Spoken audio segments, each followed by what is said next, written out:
Yang pertama yaitu dalam teks sejarah atau teks cerita sejarah, atau dengan kata istilah yang lain itu novel sejarah.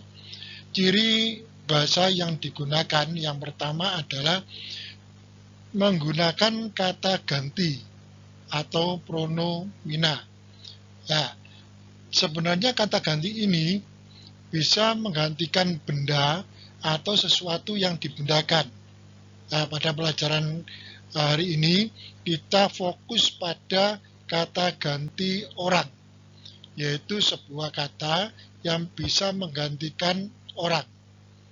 Nah, kata ganti orang ini seperti kalian ketahui itu ada 3, yaitu kata ganti orang pertama, kata ganti orang kedua, dan kata ganti orang ketiga. Anak-anak, untuk kata ganti orang pertama, yang dimaksud dengan orang pertama yaitu orang yang berbicara. Ya, jadi kalau kalian bicara, nah, kalian menyebut diri kalian itu dengan kata saya, aku, atau mungkin dengan kata hamba. Nah, itu yang disebut dengan kata ganti orang pertama, karena orang yang berbicara.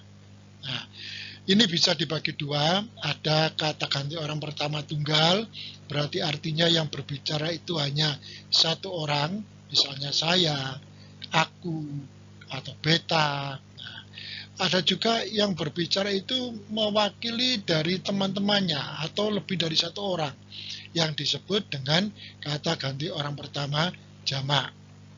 Nah, contohnya kami. Nah, ini sering kalian melakukan sebuah kesalahan, kalian menamakan kami tapi sebenarnya kalian itu hanya diri sendiri. Ya, jadi kalian, Pak, kami belum mengerjakan. Nah, padahal yang kalian maksudkan adalah diri kalian sendiri. Ya, itu suatu kesalahan. Jadi seharusnya kalian menyebutkan, Pak, maaf Pak, saya belum mengerjakan, karena kalian itu sendiri. Nah, jadi menggunakan kata saya. Ya, tapi kalau kalian mewakili teman-temannya, maka kalian bisa menggunakan kata kami. Terus yang kedua, yaitu kata ganti orang kedua, yaitu orang yang kita ajak bicara. Nah, kalau kalian berbicara dengan orang yang kalian ajak, maka orang yang kalian ajak bicara itu disebut kata ganti orang kedua. Kalau tunggal, itu kalian bisa menyebut kamu, ya, atau engkau.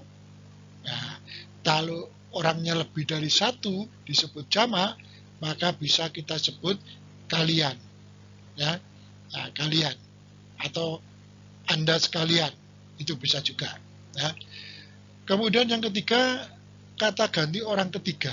Kata ganti orang ketiga itu adalah orang yang kita bicarakan. Jadi orang ini tidak ada di depan kita, tapi ada di luar kita. Ya, itu juga sama, ada tunggal, ada jamak. Ya, kalau tunggal itu misalnya dia, iya. Kalau kita hormati, ada kata beliau.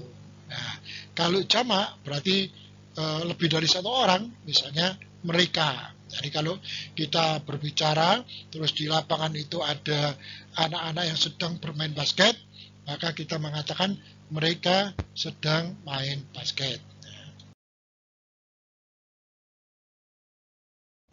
Kemudian kita lanjutkan, yaitu dalam teks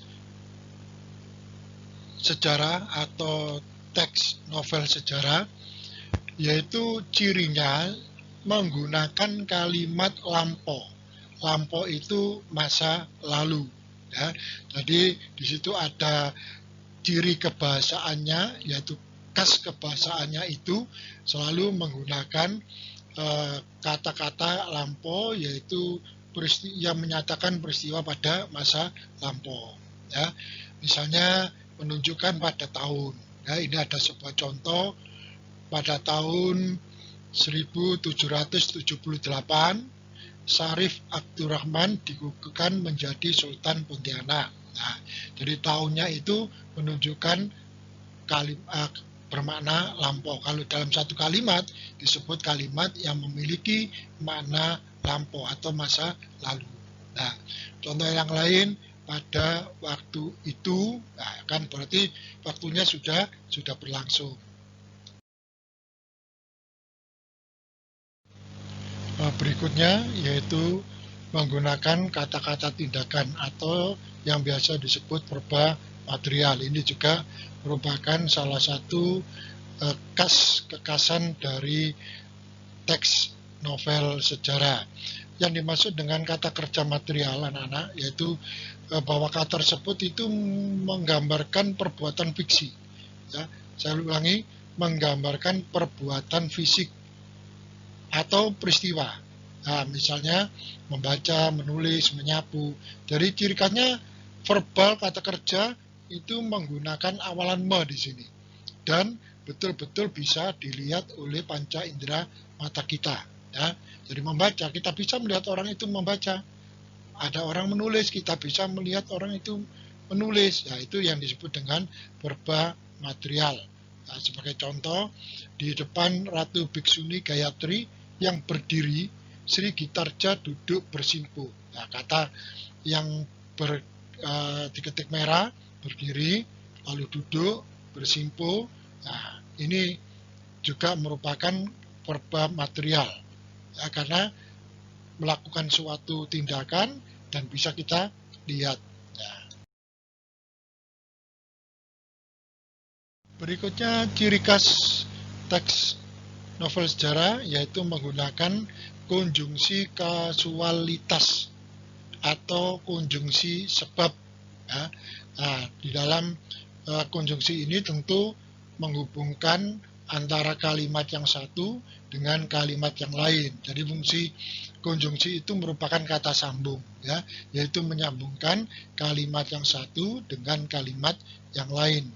Kemudian hubungannya merupakan sebab akibat, ya. Jadi merupakan sebab akibat. Ya, contohnya ada kata sebab, ada sebab itu, karena atau karena itu.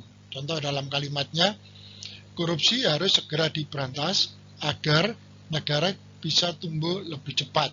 Nah, kata agar di situ, ya, itu merupakan tujuan, ya, merupakan tujuan atau bisa menyebabkan gitu.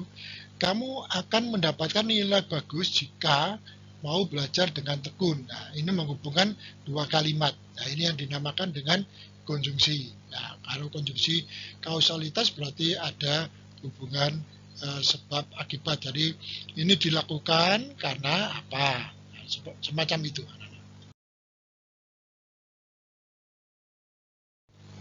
Kemudian berikutnya ciri khasnya yaitu menggunakan konjungsi temporal. Apa tadi anak-anak konjungsi itu? Iya, jadi kata sambung, ya. Yang dimaksud dengan temporal berarti itu waktu, ya. Temporal itu waktu. Jadi menjelaskan hubungan waktu antara dua peristiwa. Nah, peristiwa-peristiwa ini dituangkan dalam sebuah kalimat. Ya, kalau ada dua peristiwa, ada dua kalimat, kemudian dihubungkan oleh konjungsi. Nah, konjungsinya adalah konjungsi waktu atau temporal. Apa kata-kata temporalnya? Bisa ketika, ya, bisa semenjak, atau setelah, selanjutnya, seterusnya. Nah, itu yang dimaksud dengan kata hubung waktu atau temporal. Nah, untuk menghubungkan dua kalimat ini, kadang-kadang hubungannya itu ada yang sederajat dan ada yang tidak sederajat. Maka konjungsi temporal ini ada dua macam. Yang pertama, konjungsi temporal sederajat, ya, yaitu menghubungkan antara kalimat yang satu dengan yang lain, tetapi keduanya memiliki kedudukan yang setara, sama. Ya, jadi kalau salah satu dihilangkan tidak masalah. Kalimat itu bisa berdiri sendiri. Ya, contohnya Rina berencana mengadakan sebuah kegiatan. Nah, terus dihubungkan dengan kata sebelumnya, ada kalimat yang lain, ia menyusun proposal. Ya, jadi kalau kata-kata kalimat ia menyusun proposal tidak ada, maka kalimat Rina berencana mengadakan sebuah kegiatan itu bisa berdiri sendiri. Nah, kalau ia menyusun proposal berdiri sendiri juga bisa. Maka hubungan antara kalimat yang pertama dengan yang kedua ini sederajat. Maka kata sebelumnya itu disebut konjungsi temporal yang sederajat. Kemudian yang kedua, konjungsi temporal tidak sederajat. Berarti salah satu itu ada yang atas, salah satu lagi ada di bagian bawah. Atau ada yang menggunakan istilah kalimat majemuk bertingkat. Ada induk kalimatnya, ada pula anak kalimatnya. Anak kalimat tidak bisa berdiri sendiri, harus ada induk kalimatnya. Gitu. Nah, contohnya Rina pergi ketika mentari mulai terbenam. Nah, ketika mentari mulai terbenam itu tidak bisa berdiri sendiri. Nah, karena itu anak kalimatnya. Jadi harus ada kata Rina pergi. Nah, Rina pergi tanpa yang belakang, tanpa ketika mentari mulai terbenam, tidak masalah. Karena Rina pergi itu merupakan induk kalimatnya. Ya, begitu. Jadi ada dua macam konjungsi temporal. Berikutnya, ciri khasnya teks novel sejarah itu menggunakan dialog, ya. Nah, kalau sudah menggunakan dialog dalam bentuk paragraf, maka harus menggunakan tanda petik 2. Jadi kalimat yang diucapkan atau kalimat tuturan langsungnya itu harus diapit oleh tanda petik 2. Nah, contohnya, mana surat itu? Nah, karena ini merupakan ucapan langsung, maka sebelum kata mana ada tanda petik 2, kemudian setelah kata itu tanda tanya, karena bertanya ada tanda petik 2. Itu menunjukkan bahwa kalimat yang diapit oleh tanda petik 2 ini merupakan tuturan langsung. Kalau ini sebuah kalimat, maka disebut kalimat langsung. Nah, contoh keduanya adalah, ampun Gusti Adipati, patik takut maka patik bakar. Nah, ini merupakan kutipan dari sebuah kalimat langsung, ya, maka diapit oleh tanda petik 2. Ini ciri khas dari teks novel sejarah. Jadi banyak menggunakan dialog. Dan yang terakhir anak-anak, ciri khasnya adalah menggunakan bahasa deskriptif. Apa itu bahasa deskriptif? Yaitu bahasa yang menggambarkan atau melukiskan tokoh yang ada dalam cerita itu atau tempat yang digunakan dalam cerita itu, mungkin saja juga suasana dalam cerita itu dilukiskan. Jadi kalau dibaca orang itu seakan-akan orang yang membaca berada di tempat tersebut, berada di depan tokoh itu, ya, berada di dalam suasana itu. Itu yang dinamakan deskriptif. Jadi melukiskan apa yang dilihat oleh penulis, apa yang dirasakan oleh penulis, ya, apa yang didengar oleh penulis. Nah, itu dideskripsikan, ya. Nah, contohnya, pada saat itu aku masih berumur 3 tahun. Di saat itulah aku harus berpisah dengan kedua orang tuaku karena mungkin mereka tidak cocok lagi. Nah, ini menggambarkan bagaimana tokoh ini, ya, ketika berusia 3 tahun itu sudah merasa sendiri. Nah, itu yang dimaksud dengan menggunakan bahasa deskriptif. Anak-anak, semoga nanti dalam pelajaran ini tujuan-tujuan yang sudah kita pelajari tadi, ya, tujuan ini harus kalian capai, ya, harus kalian capai bahwa kalian sudah paham apa yang dimaksud dengan bahasa deskriptif, kemudian konjungsi temporal atau yang lain tadi, ya. Nah, baik.